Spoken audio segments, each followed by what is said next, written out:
US-ഇറാൻ സമാധാന ചർച്ചകളിൽ പ്രത്യേകിച്ച് പുരോഗതിയൊന്നും എടുത്തു പറയാനില്ല. US പ്രസിഡന്റ് ഡൊണാൾഡ് ട്രംപ് പറയുന്നത് ധൃതി വെച്ച് ഒരു ഡീലിൽ സൈൻ ചെയ്യേണ്ട എന്നാണ്. സ്ട്രെയ്റ്റ് ഓഫ് ഹോർമൂസിൽ ഇപ്പോഴുള്ള ബ്ലോക്കേഡ് അത് ഈ ഒരു ഡീൽ സൈൻ ചെയ്യുന്നത് വരെ തുടരും എന്നാണ് പ്രസിഡന്റ് ട്രംപ് പറയുന്നത്. ഇസ്രയേലിന്റെ സൈഡിൽ നിന്നും ഗാസയിലും ലെബനനിലും ആക്രമണങ്ങൾ ഉണ്ടായി. നിരവധി പേരാണ് ഗാസയിൽ കൊല്ലപ്പെട്ടത്. ഒരു കൊച്ചുകുഞ്ഞു ഉൾപ്പെടെ നിരവധി പേർ ഗാസയിൽ കൊല്ലപ്പെട്ടു. സദേൺ ലെബനനിലാണ് ആക്രമണങ്ങൾ ഉണ്ടായത്. ഒരു സീസ് ഫയർ ഉണ്ടായിട്ടും സദേൺ ലെബനനിൽ കഴിഞ്ഞ ദിവസം, അതായത് ഞായറാഴ്ച, ആക്രമണങ്ങൾ ഉണ്ടായി. യുക്രൈന്റെ തലസ്ഥാനമായ കീവിലേക്ക് റഷ്യ ആക്രമണം നടത്തിയിരിക്കുന്നു. മിസൈൽ ആക്രമണങ്ങൾ, ഡ്രോൺ ആക്രമണങ്ങൾ നടത്തി. ഇതിൽ 4 പേരോളം കൊല്ലപ്പെട്ടു. പല സ്ഥലങ്ങളിലും വലിയ നാശനഷ്ടങ്ങളാണ് ഉണ്ടായിരിക്കുന്നത്. പാകിസ്ഥാനിൽ ബലൂചിസ്ഥാനിൽ ഒരു റെയിൽവേ ട്രാക്കിൽ വലിയൊരു സ്ഫോടനം ഉണ്ടായി. ഇതിൽ 20 ആൾക്കാരോളം മരണപ്പെട്ടു. ഒരുപാട് പേർക്ക് പരിക്കേറ്റിട്ടുണ്ട്. പ്രധാനമായിട്ടും ഈ ട്രെയിനിൽ യാത്ര ചെയ്തിരുന്നത് പാകിസ്ഥാനിലെ മിലിറ്ററി സർവീസിൽ വർക്ക് ചെയ്യുന്നവരും അവരുടെ ഫാമിലി മെമ്പേഴ്സുമാണ്. ഇവർ ഈദ് ആഘോഷിക്കുന്നതിന് വേണ്ടി അവരുടെ നാട്ടിലേക്ക് മടങ്ങുകയായിരുന്നു. ഈ സമയത്താണ് ഇത്തരത്തിലുള്ള ഒരു സ്ഫോടനം ഉണ്ടാകുകയും ഇവർ ഇത്തരത്തിൽ ആക്രമിക്കപ്പെട്ടത്. ഇതിൽ ഗവൺമെന്റ് നൽകുന്ന വിശദീകരണം എന്താണെന്ന് വെച്ചാൽ ഇതൊരു സൂയിസൈഡ് ബോംബിംഗ് ആണെന്നും ബലൂചിസ്ഥാൻ ലിബറേഷൻ ആർമിയാണ് ഇതിന് പിന്നിലുമെന്നും ഗവൺമെന്റിന്റെ ആൾക്കാർ പറയുന്നു. ഡെമോക്രാറ്റിക് റിപ്പബ്ലിക് ഓഫ് കോങ്കോയിൽ ഇപ്പോൾ നിലനിൽക്കുന്ന ഒരു പ്രതിസന്ധിയാണ് എബോള വൈറസ് ബാധ എന്നത്. ഇപ്പോൾ 900-ലധികം ആൾക്കാർക്കാണ് ഈ ഒരു വൈറസ് ബാധ ഉള്ളതായിട്ട് സ്ഥിരീകരിച്ചിരിക്കുന്നത്. അടുത്തിടെ കഴിഞ്ഞ ദിവസം ഉണ്ടായ ഒരു സംഭവം എന്താണെന്ന് വെച്ചാൽ ഒരു മെഡിക്കൽ സെന്റർ, ഈ മെഡിക്കൽ സെന്ററിൽ എബോള വൈറസ് ബാധ ഉള്ള ആൾക്കാരുമുണ്ട്, അതുപോലെ എബോള ബാധ ഉണ്ട് എന്ന് സംശയിക്കുന്ന ആൾക്കാരും ഉണ്ടായിരുന്നു. ഈ ഒരു മെഡിക്കൽ സെന്ററിന് അവിടെയുള്ള ആ ടൗണിലുള്ള കുറച്ച് ആൾക്കാർ വന്ന് തീയിട്ടു. ഈ തീയിട്ടപ്പോൾ അവിടെയുള്ള ഈ മെഡിക്കൽ ഫെസിലിറ്റിയിൽ ഉണ്ടായിരുന്ന ആൾക്കാർ ഓടി രക്ഷപ്പെട്ടു. അപ്പോൾ അങ്ങനെ ഓടി രക്ഷപ്പെട്ടവരിൽ 18 പേർ, അതായത് ഈ എബോള അണുബാധയുണ്ട് എന്ന് സംശയിക്കുന്ന 18 പേരോളം ഈ ആശുപത്രിയിൽ നിന്ന് ഓടി രക്ഷപ്പെട്ടു. ഇപ്പോൾ അവർ എവിടെയാണ് എന്നതിൽ യാതൊരു വിവരവുമില്ല. ഇപ്പോൾ ഈ ഒരു കഴിഞ്ഞ ആഴ്ചയ്ക്കുള്ളിൽ നടക്കുന്ന 2ാമത്തെ ആക്രമണമാണ് ഇത്.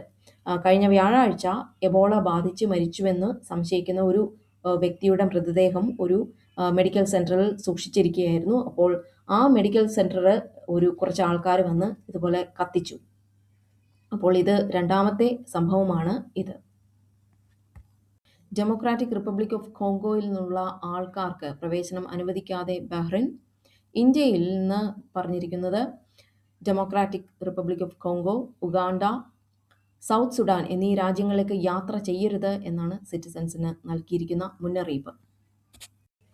ഫിലിപ്പൈൻസിൽ ഒരു വലിയ കെട്ടിടം പെട്ടെന്ന് കൊളാപ്സായി. അത് കൺസ്ട്രക്ഷനിലിരിക്കുന്ന ഒരു കെട്ടിടമായിരുന്നു. ഇതിൽ 3 പേർ മരിച്ചു, 17 പേര് ഈ കെട്ടിടത്തിൽ വർക്ക് ചെയ്തുകൊണ്ടിരുന്ന 17 പേര് ഇപ്പോൾ ഈ കെട്ടിടം കൊളാപ്സ് ആയതിനെ തുടർന്ന് ഇതിനടിയിൽ പെട്ടുകിടക്കുകയാണ്.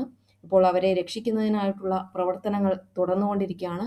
എന്തുകൊണ്ടാണ് ഇത്തരത്തിൽ ഒരു കൊളാപ്സ് ഉണ്ടായത് എന്നുള്ളത് ഇൻവെസ്റ്റിഗേറ്റേഴ്സ് അന്വേഷിച്ചുകൊണ്ടിരിക്കുകയാണ്. സ്പെയിനിൽ ഇപ്പോൾ ഒരു പ്രൊട്ടസ്റ്റ് നടന്നുകൊണ്ടിരിക്കുകയാണ്. അവിടുത്തെ വീടുകൾക്ക് റെന്റ് കൂടുന്നു. അതിൽ പ്രതിഷേധിച്ചാണ് ആൾക്കാർ ഇപ്പോൾ പ്രതിഷേധം നടത്തിക്കൊണ്ടിരിക്കുന്നത്. ഇന്ത്യയിൽ പെട്രോളിന്റെയും ഡീസലിന്റെയും വില 2.6 രൂപ മുതൽ 2.71 രൂപ വരെ ലിറ്ററിന് വർദ്ധിച്ചിരിക്കുകയാണ്. പെട്രോളിന്റെ വില ഡൽഹിയിൽ 100 രൂപ ക്രോസ് ചെയ്തിരിക്കുന്നു.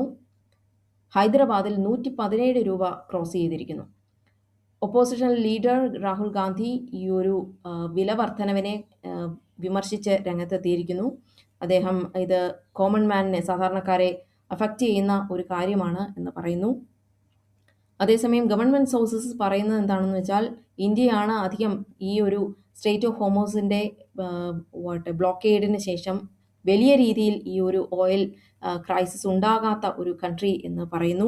അതേസമയം റിസർവ് ബാങ്ക് എടുത്തിരിക്കുന്ന ഒരു മെഷർ എന്ന് പറയുന്നത് അവർ $2 ബില്യൺ മുതൽ $3 ബില്യൺ വരെ ഇപ്പോൾ വിറ്റിരിക്കുന്നു. അതായത് ഈ ഒരു റുപ്പിയുടെ വില വലിയ രീതിയിൽ ഇടിയാതിരിക്കാൻ വേണ്ടി അത്തരത്തിലൊരു മെഷർ എടുത്തിരിക്കുന്നു എന്നാണ് അറിയാൻ കഴിയുന്നത്.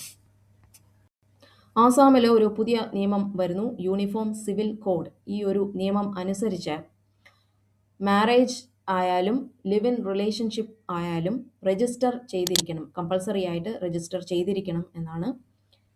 എന്നാൽ ഹോം മിനിസ്റ്റർ അമിത് ഷാ പറയുന്നത് ട്രൈബൽ കമ്മ്യൂണിറ്റീസിന് അവർക്ക് കൾച്ചറലായിട്ടുള്ള ചില റൈറ്റ്സ് ഉണ്ട്, അതുകൊണ്ട് ട്രൈബൽ കമ്മ്യൂണിറ്റീസിനെ ഈ ഒരു നിയമം ബാധിക്കില്ല എന്നാണ്.